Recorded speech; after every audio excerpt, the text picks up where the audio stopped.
So this right here is a Sony PlayStation 1. I paid pretty much nothing for it. I got it on an auction. Came with this OG Xbox and an Xbox One. And a bunch of games, and I think I only paid like $40 for all of it. But anyways, I got this home and I set it up and I was ready to use it. Got to put a disc in, and then I realized, uh-oh. So the disc spindle's broke. I've had this sitting around for quite a while, and I figured I'd probably get it fixed. Got a new one right here, so time to dig into it. For some reason, I thought these were all tri-bit screws, but they're not. It's just regular Phillips. All right, that's every screw. I'm worried I'm gonna have to pop these out though. But let's see. Oh, okay. That was easy. This console's actually really clean. I'm kind of surprised. All of them were. Whoever the previous owner was probably took really good care of it. This is the first time I've really opened this up. The reason I'm taking it apart, to get the old spindle out, you can't exactly pull on it, because that could damage the motor inside and cause really bad vibration.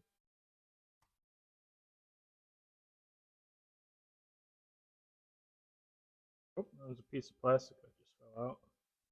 Something was broken. I'm hoping this is just part of the old spindle. This one's still here, actually, but it's missing the little plastic part that goes on. I just went ahead and got rid of these microphones because I did not like how those sounded. But anyways, I swear, so I did a little research on how to do this, and the first video I saw, he used like snippers and basically broke it away. But I don't see how you would do that without taking this apart. And I don't really want to do that, but I watched a couple more videos and no one actually does that. So I think I'm just gonna try to break it. Now before I do that, I got a feeler gauge and I kind of just want to measure the distance there and hopefully kind of match it up when I put the new one on. This is just kind of to minimize the chance of it having issues. Now if you don't have a feeler gauge, you could probably even get something like business cards or even note cards and just kind of measure how many can fit in there at the same time and then match that up. But really, I think you'd want this little metal piece to just barely stick out of here. I think that's what a lot of people say. Rather that or kind of like flush with it. As long as the disc isn't scraping but the laser can still read it, that's what you want. Alright, this is the first one I tried and that seems to be about perfect. That is 0.88 millimeters. Okay, yeah, I'm going to be a little risky and just try to snap this off with a screwdriver. At this point, this thing's most likely over 30 years old, so the plastic probably isn't super durable. Gotta be careful with these cables though, make sure you don't break those. Here we go. Okay, yeah, that broke. Pretty easy. There we go. That actually wasn't too bad. Oh well, here's what's left of the old one. This plastic is pretty brittle. Like it just snaps. I don't think the new one's that brittle, but that's just kind of what happens to plastic over time. It just breaks easier.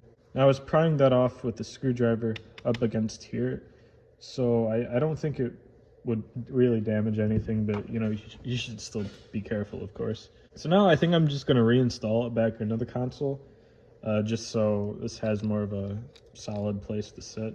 First, I'm just going to use some light air pressure with the air compressor and just blow some of this hair out.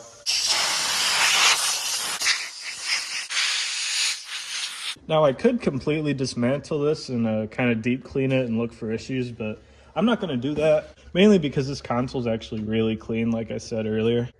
Alright, so the base of the console has these three metal, pretty much pins, and there's these little rubber bushings, which are actually holding up really good. Seems like they almost feel brand new.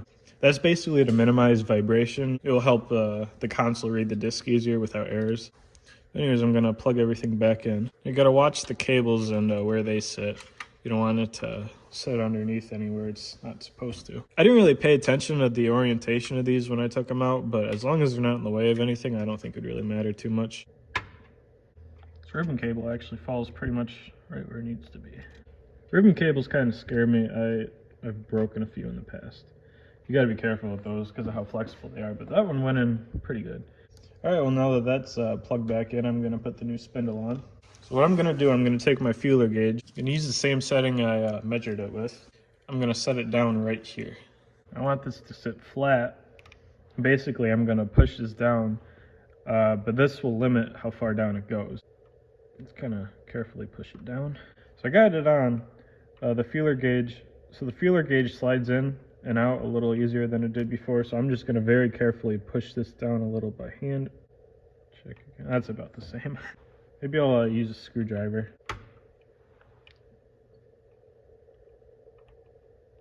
That feels pretty good. Seems to spin all right. Doesn't really seem like it's catching on anything. Now, I don't really like how it's sitting, but I can't really seem to get it down. Oh, okay. Well, right when I said that. Still goes in, but it stops after a certain point. I think that's pretty good. It might be a little too tight, but I think I'll roll with that, and I'll test it out. Seems to spin freely. At least the spindle's not scraping. So I'm going to put this disc on there and kind of give it a spin, make sure it's not scraping. Yeah, it's dead silent. It's not scraping on the plastic at all. Yeah, you can tell there's plenty of space in between the disc and the plastic there. So I'll just kind of put this on top. With the top on it, nothing inside of the console should come loose. The top should kind of hold everything down.